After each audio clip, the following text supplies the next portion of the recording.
My name is Marissa Ilara Vance. I'm 32 years old, and the night my mother slapped me in the middle of a hospital hallway, so hard my ears rang, I realized something I had spent my entire life avoiding. My family didn't want me. They wanted what I could give them. The fluorescent lights buzzed overhead as her voice echoed across the sterile walls. "Pay rent or get out!" She didn't care that we were surrounded by people. She didn't care that I was shaking, exhausted, or that our father was lying unconscious just 2 doors away.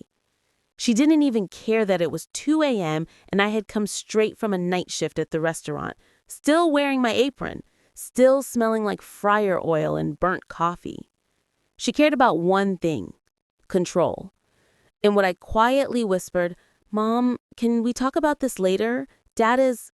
Her hand flew faster than I could react. The slap caught my cheek, sharp and humiliating, and the entire hallway went silent. A nurse froze. A man in scrubs turned his head. Someone whispered, "Oh my God." And in that moment, humiliated, burning, trembling, I did something I never imagined I would do. But before I tell you what happened next, if stories like this resonate with you, make sure you stick with me. This one, it goes deeper than you think. I didn't grow up fighting with my mother, at least not openly. She, Patricia Vance, queen of appearances, never allowed conflict to leave the privacy of our home. Outside, she was the polite, church-going sweetheart. Inside, she was a storm disguised as sunshine. My sister, Amanda, 2 years younger, always clung to her, and Mom adored it. "My perfect girl," she'd say, brushing Amanda's hair. "So responsible, so feminine." I, on the other hand, was the tomboy, the bookworm, the one who asked too many questions and didn't smile enough. Mom would sigh at me the way people sigh at broken electronics, annoyed, impatient, disappointed. I learned very early that love in our family was not offered, only traded. You want affection? Be useful. You want approval? Be silent. And I was never very good at either. Dad tried sometimes, but he was a quiet man, the kind who kept peace the way people keep antique vases, gently, carefully, always hoping nothing would break. But pieces were breaking long before that night in the hospital. Flashback to when I was 9. Amanda and I were playing outside when Mom called us in. She only had one small cupcake left, strawberry frosting, pink sprinkles, and she said we could decide who deserved it. I had spent the whole day helping her clean the house. Amanda had watched cartoons on the couch. But Mom smiled sweetly at my sister and said, "Well, Mandy was well behaved today." That was the first moment I realized the rules were different depending on who you were. It didn't matter what you did. It mattered how much Mom liked you. And she didn't like me. Fast forward to adulthood. I moved out at 19, worked 2 jobs, paid my way through community college. I wasn't perfect, but I fought for myself because no one else did. Amanda, meanwhile, lived at home until 28, rent-free, bill-free, consequence-free. When she wanted a new car, Mom co-signed. When she wanted to start a boutique business, Dad emptied his savings. When it failed 6 months later, Mom just shrugged and said, "That's life, sweetheart. You'll try again." And when I needed help with the $300 medical bill during a really rough month, Mom's exact words were, "You're grown, figure it out." I did. I always did. But everything exploded 3 months before the hospital incident. Dad started collapsing randomly, once while carrying groceries, once while climbing the stairs. He brushed it off, said it was just fatigue, but his hands shook when he tried to hold a cup of coffee. One night, I drove over unannounced and found him sitting on the living room floor, dizzy, struggling to breathe. Amanda was out with friends. Mom was in the backyard drinking wine, pretending not to notice anything. I rushed him to the hospital myself. Doctors found a heart condition he had ignored for too long. Stress made it worse. the kind of stress that comes from supporting two grown daughters and a wife who refused to lift anything heavier than a grocery bag. That night, as he lay in a hospital bed, pale and tired, he grabbed my hand and whispered, "Thank you, Marissa. You always show up." It was the first time in my life I felt chosen by him. And maybe that moment woke something up in Mom, because from that day forward, she treated me like an enemy invading her territory. Suddenly, she demanded I pay back rent for the few months I had stayed with them after college.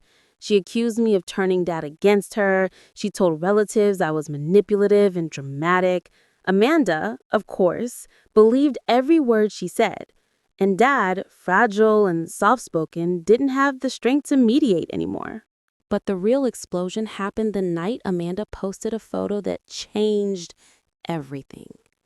One that I didn't see until later. On the night before the slap, Dad took a bad turn. His heart rate plummeted. He was confused, disoriented, sweating. A nurse said he needed monitoring overnight. Mom insisted on going home to grab some things, but she disappeared for hours.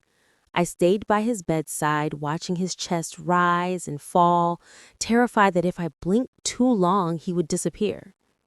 When Mom finally returned, she stormed into the room with Amanda behind her. No hello, no concern, just accusations. "Why didn't you call us?" she shouted.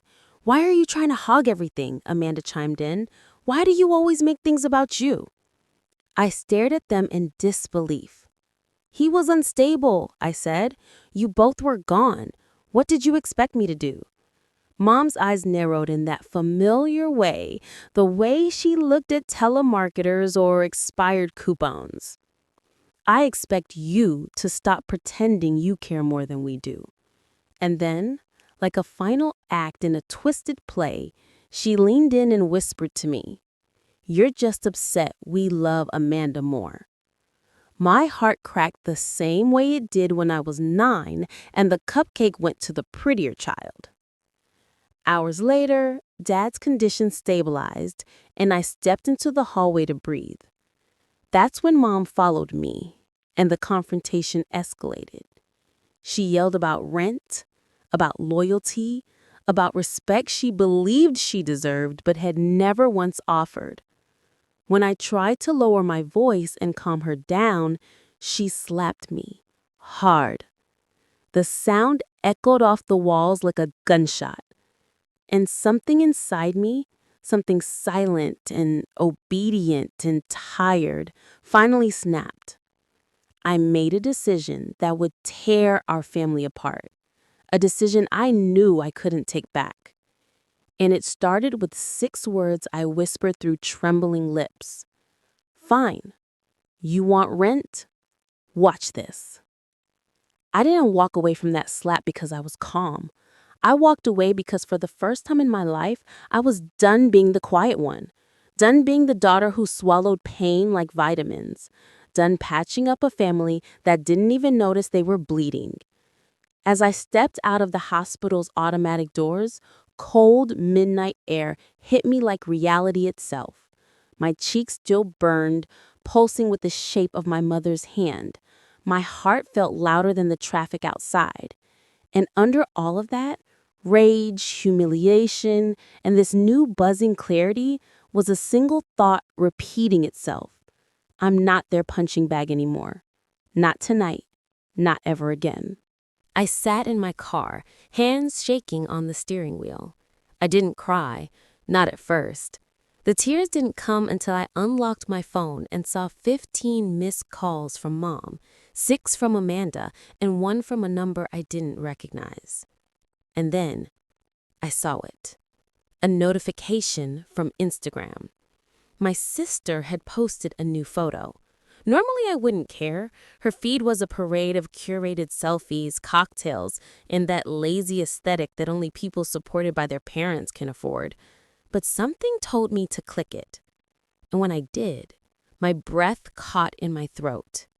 There, posted an hour earlier while I was sitting beside Dad's hospital bed, terrified he might stop breathing, was a photo of Amanda and Mom sitting at a rooftop bar, smiling, champagne glasses raised, both dressed like they had just stepped out of a magazine. The caption read, "Girls' night, can't let life get us down." My hands went numb. Not a single mention of Dad, not a single sign they were rushing to the hospital when he needed them, not a hint they'd ever been worried. They left him alone, with me, while they were out drinking and taking cute photos for likes. And the worst part was the comments. "Aw, you two are stunning. Mother-daughter goals.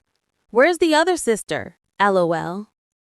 Amanda replied, "Oh, Marissa? She's busy, as usual." Busy. Busy taking their father to the emergency room. Busy staying awake until morning with him. Busy being the only adult in the family. Something inside my chest cracked so sharply it almost made a sound. My phone buzzed again. Mom calling. This time I answered. Not out of obedience, but because I needed to hear her voice to confirm something I had feared my entire life, that I meant nothing to her. "Where are you?" she shrieked before I could speak. "You just walk out like that? How dare—" "I slapped you," I whispered. "You provoked me," she shot back. "Dad is sick," I said slowly, my voice trembling but steady enough. "He could have died tonight." "And whose fault is that?" she asked, as if the question made any sense. I hung up. I didn't scream, didn't curse. I hung up because if I didn't, I would have said something that would have destroyed me years ago, but saved me now. My father didn't choose who he married, but I could choose who I became. I drove home in silence. No music, no thoughts, just the hum of an engine and the weight of a lifetime of being the less loved daughter. When I pulled into my apartment lot, the anger cracked open again, this time into tears. I sat there crying harder than I had in years, crying for the child who never felt enough, crying for the woman who still tried anyway, crying because my mother had somehow turned my father's medical emergency into a fight about rent. Rent. That was the moment the decision formed, sharp and clear. They wanted rent. I'd give them more than rent. I'd give them accountability. The next morning, after barely sleeping, I went back to the hospital. Not for them, for Dad. When I walked into his room, he looked weaker than the night before, his eyelids heavy, his breathing mechanical and slow, but he smiled faintly when he saw me. "Hey, sunshine," he whispered. He hadn't called me that since I was a kid. I pulled up a chair and held his hand. "Dad, I'm here. I'm not going anywhere." He nodded, eyes glistening with something I hadn't seen from him in years, regret. Before he could say anything else, the door burst open and in walked Mom and Amanda like royalty entering a palace they thought they owned. Mom was wearing full makeup. Amanda was dressed like she was heading to brunch, not visiting a sick father. Amanda's eyes were red, clearly from crying, but not the kind of crying you do for a loved one, the kind you do when someone exposes your lie. Mom glared at me immediately. "We need to talk." I ignored her. "Dad, how are you feeling?" Amanda rushed to his bedside dramatically, almost knocking the IV stand over. "Dad, we were so worried," she gasped loudly, theatrically. I stared at her, both of them, and something inside me finally shifted into place. They weren't just selfish. They wanted to rewrite the truth. I wasn't having it. "Really?" I said. "You were worried? Before or after the rooftop cocktails?" Amanda's eyes widened. Mom froze. Dad looked confused. I pulled out my phone, opened Amanda's Instagram post, and held it up like evidence in a courtroom. "You two were out drinking while he was in emergency care. But sure, tell him how much you care. Amanda's face drained of color. Marissa, that's not fair. We didn't. You knew he wasn't well. You knew I rushed him here, and instead of supporting him, you took pictures. Mom's lips tightened. Watch your tone. No, for once in my life, you watch yours. She stepped toward me, eyes blazing with the same fury she used on me when I was 9 and dared to say I didn't like her cooking. Don't talk to me like that in front of your father. Why? Afraid he'll finally see the truth? I asked. For a moment, silence filled the room, thick and suffocating. Then Dad whispered, Patricia, is that true? You went out? Mom dismissed him with a wave. We needed a break. This whole situation is stressful. He almost died, I said firmly. Dad's eyes welled up. I needed you. Mom rolled her eyes like he was being dramatic. That was the moment something ugly and old rose to the surface. The moment Dad saw, really saw, the dynamic he had spent years ignoring. He tried to sit up but winced. I steadied him. Mom didn't move. Amanda didn't either. They just stared, irritated that their performance had been interrupted. Then Dad whispered, voice trembling, Marissa, can I speak with you alone? Mom sucked in a sharp breath like he'd slapped her. Amanda looked like someone had pushed her off a pedestal. I felt my soul exhale. Mom stepped forward. What do you mean, alone? We're all family here. Dad raised a weak hand. Please, step out. It was the first time in my entire life I had heard him set a boundary with her. Amanda stormed out dramatically. Mom followed, glaring at me like I had personally destroyed her marriage. When the door closed, Dad squeezed my hand. I'm sorry, he whispered, his voice thick with years of silence. I should have protected you better. I felt my throat tighten. Dad, you don't have to. But I do, he said. I didn't want to admit. She treats you differently. She always has. Tears filled my eyes because the words I'd waited my whole life to hear were coming from the one person I never thought would say them. But before I could respond, the door slammed open again. Mom marched in, fury blazing hotter than before. If she stays in this room, Mom hissed, pointing at me, I'm leaving this marriage. Dad stared at her, devastated. Mom wasn't done.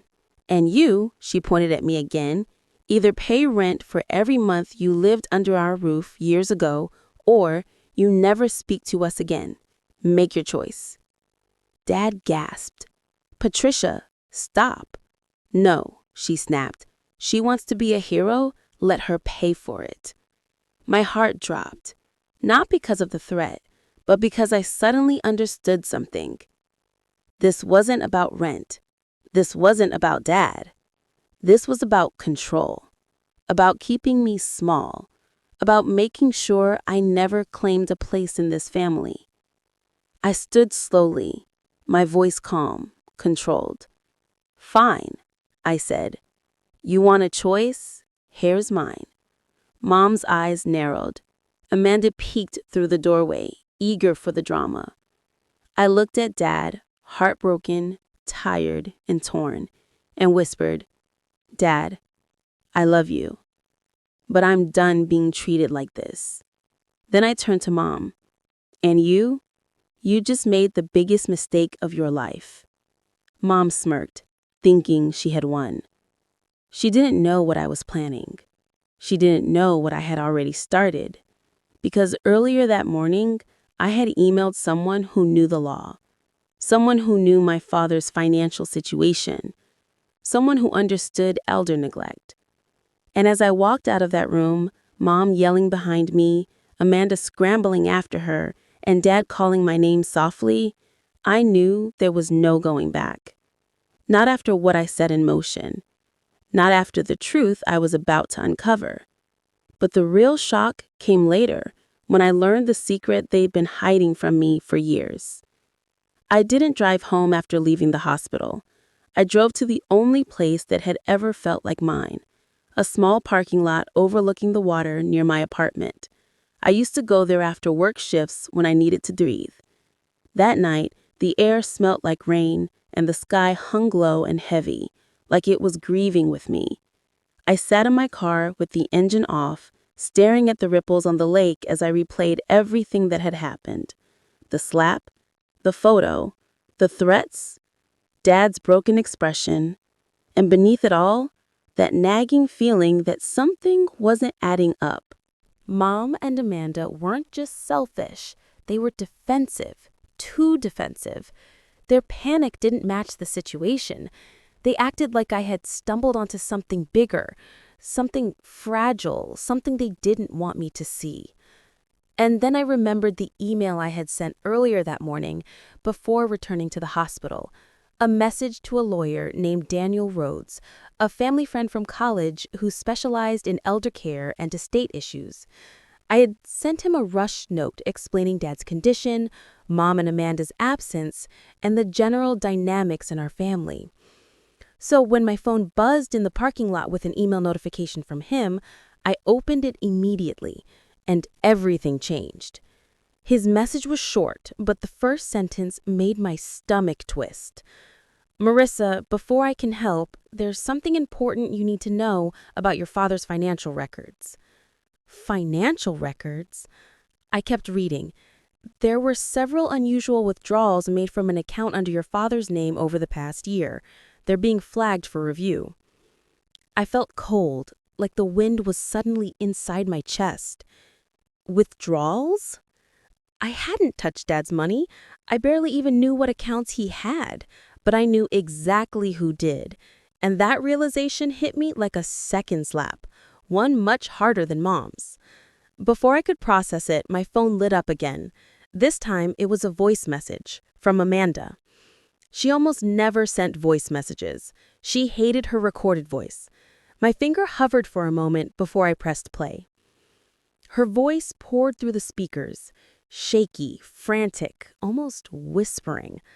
"Marissa, you need to stop whatever you're doing. Do not drag lawyers into this. Mom is freaking out. You're going to make everything worse. Please, just back off." Back off? I laughed bitterly, alone in my car. If Amanda was scared enough to send a voice message, then I was right. There was something they didn't want me to find.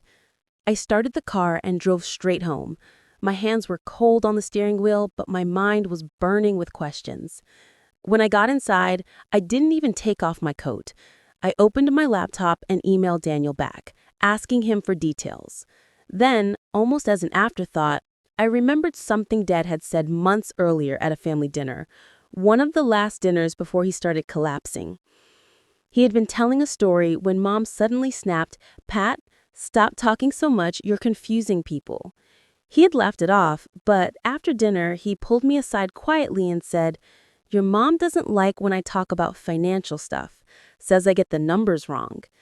It seemed harmless then, but now it sounded like a warning disguised as a joke. I barely slept. When sunlight finally slipped through my apartment blinds around 7 a.m., I dragged myself out of bed and made coffee. My fingers were wrapped around the warm mug when my phone rang. It was Daniel. "Marissa," he said the moment I answered, his voice serious in a way that made my stomach sink. "I need to ask you something before we talk further. Does your mother have access to your father's checking and savings accounts?" I swallowed hard. "Yes, she has all his passwords. She manages the bills. She always has." He inhaled, quiet but sharp. "That may be a problem." "Daniel, what's going on?" There was a long pause.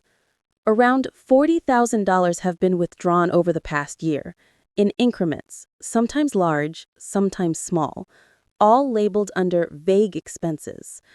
40,000? I gripped the edge of my kitchen counter to steady myself. "That has to be a mistake. Dad would never." I don't think he did," Daniel said gently. "Based on the pattern, these withdrawals look like they were made by someone else." My vision blurred. Not from tears yet, but from the kind of shock that numbs your whole body. Do you think it was my mom? I whispered. Another pause. I can't accuse anyone without evidence, but I will say this. The withdrawals don't match your father's usual behavior. Someone was using his money without his oversight. If he's been ill for a while, he may not have noticed. I closed my eyes as realization hit me like a tidal wave. That night at the hospital, Mom screaming about rent? Her defensiveness, her rage when Dad asked to speak to me alone, her refusal to let me stay in the room, her threat to leave the Mary if I didn't back down. It wasn't about rent. It was never about rent. It was about control and fear. Fear that I would uncover what she and Amanda had been hiding. I felt the room tilt slightly as I sank onto a stool. Daniel, what do I do? For now, observe. Don't confront them yet. Let me gather more information. He lowered his voice. And, Marissa, do not let them know you're investigating.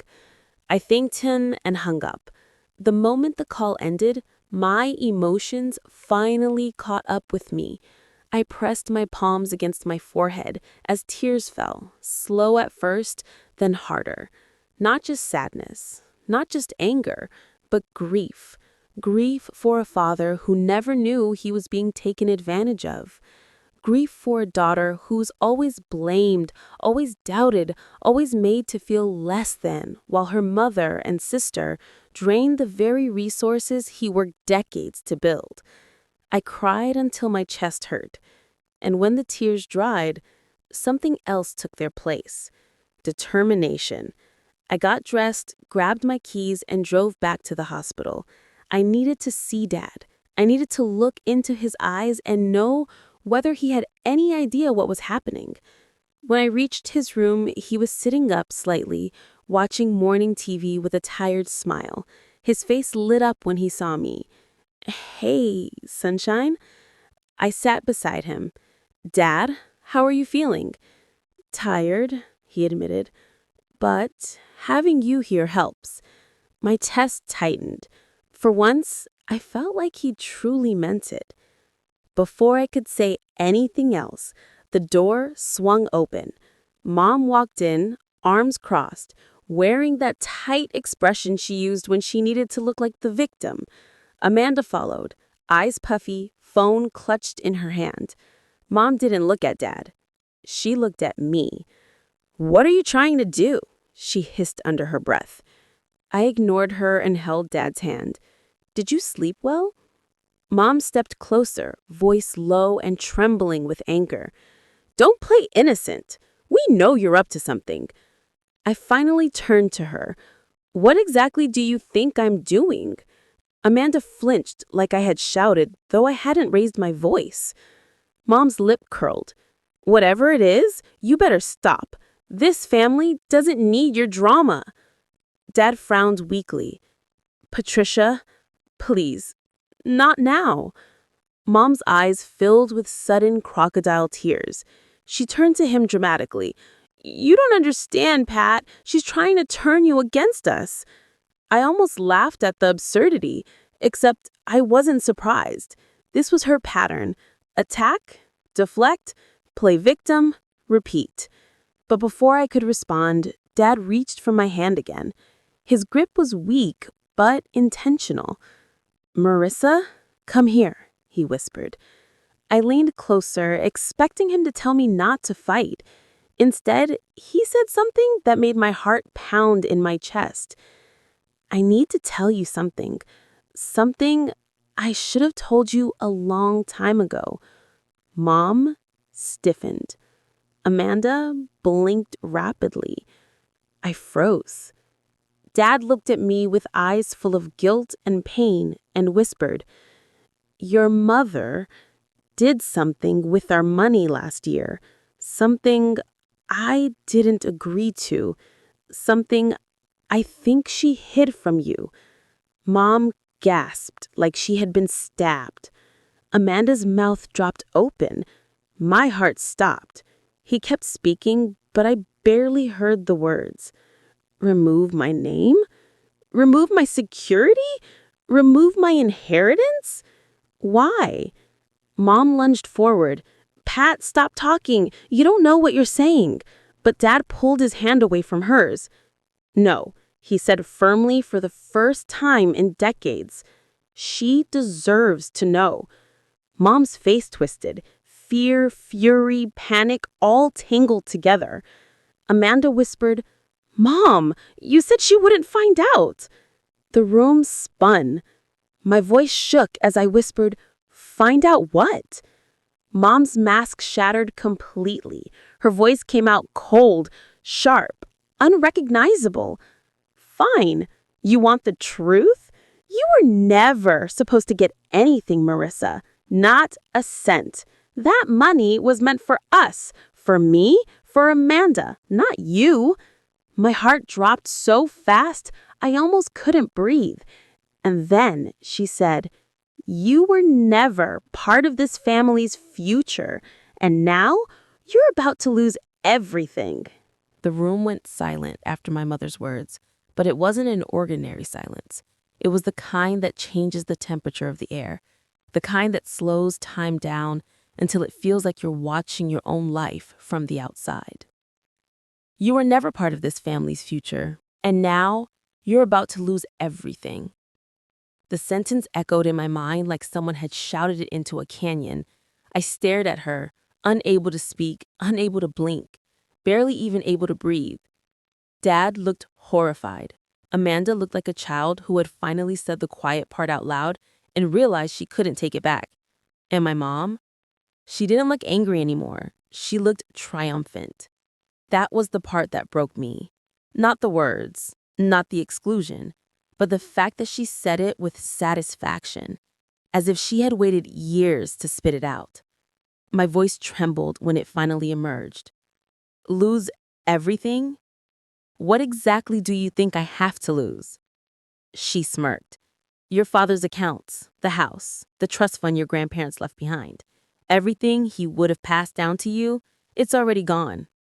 Amanda whispered, "Mom." But my mother shot her a look that shut her up instantly. I felt cold all over. "You took all of it?" "No," she said, raising her chin. "I protected it from you." Dad's eyes filled with tears. "Patricia, how could you?" She snapped. "We talked about this. You didn't want her taking advantage of you." Dad shook his head weakly. "That's not true. I never said that." Her nostrils flared. "You don't remember half the things you say." The cruelty in her tone made my jaw clench. For years, she used that line to override him, to rewrite his memories, to manipulate him into compliance. And watching it unfold in real time stripped away the last pieces of denial I had been carrying. I stood up so fast my chair scraped the floor. "I'm not doing this here," I said. Mom scoffed. "Of course you're not. You never stay long enough to help." Dad tried to reach for me, but he was too weak. His voice cracked. "Please, don't go yet."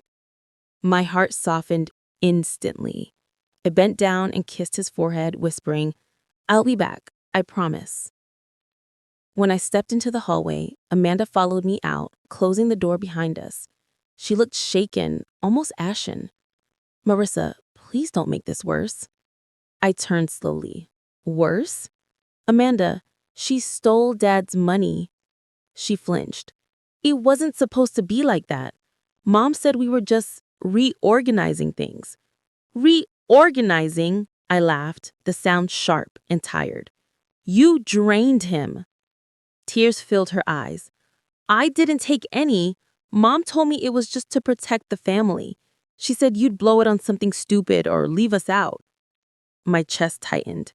"Amanda, I never planned to take anything. I just wanted Dad to be okay." She wiped her cheeks with the back of her hand. "I know, and I should have asked more questions." "Why didn't you?" She shrugged miserably. "Because she's our mom, and I wanted to believe she knew what she was doing." For a moment, I saw the little sister who used to climb into my bed when she had nightmares. the girl who begged me to play dolls with her, the one who cried when I left for college. But that girl had been replaced by someone who needed our mother's approval more than the truth. I sighed. I'm not your enemy, Amanda, but I'm not going to let her keep doing this. She looked panicked. Please, don't report her.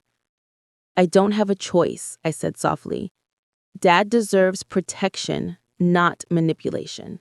Amanda wiped her tears again, but nodded slowly, like she knew deep down that it was inevitable. I walked out of the hospital and sat in my car, hands gripping the steering wheel. I didn't cry.